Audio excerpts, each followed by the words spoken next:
शिबू सरगम official presents.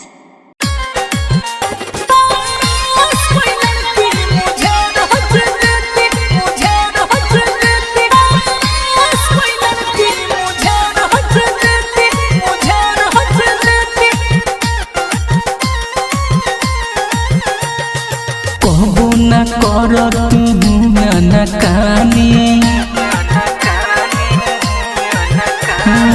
कहबो न कर तू ननकानी, आज करे द हमके मन मानी। न तो कह दूसरा के धई लेती, न तो कह दूसरा के धई लेती। आकाश कोई लड़की मुझे रोज देती, आकाश कोई लड़की मुझे रोज देती।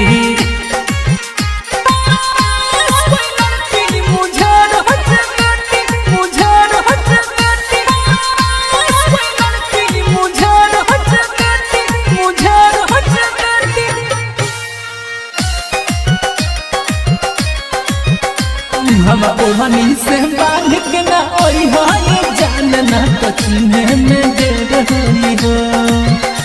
हम ओहनी से बांध के ना ओई हो जानना तो चिन्हे में दे रही हो। जब हम कही तो करेलू नाना, आज रानी चली न कोनो बहाना।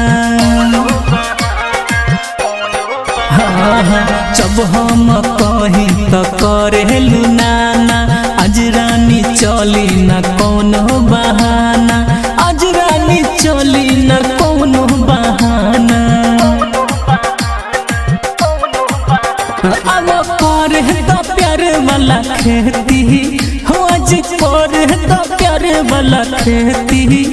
आकाश कोई लड़की मुझे रोज देती, आकाश कोई लड़की मुझे रोज देती।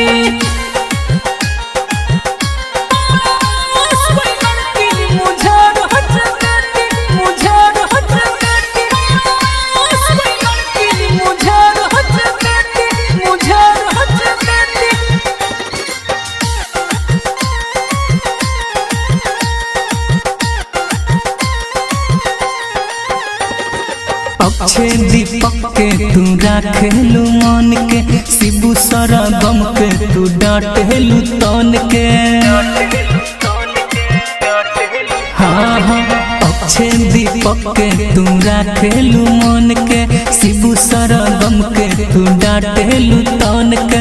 शिबू सरगम के तू डांटेलू तन के।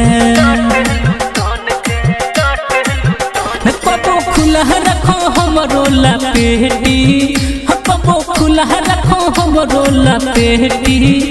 आकाश कोई लड़की मुझे रोज देती, आकाश कोई लड़की मुझे रोज देती।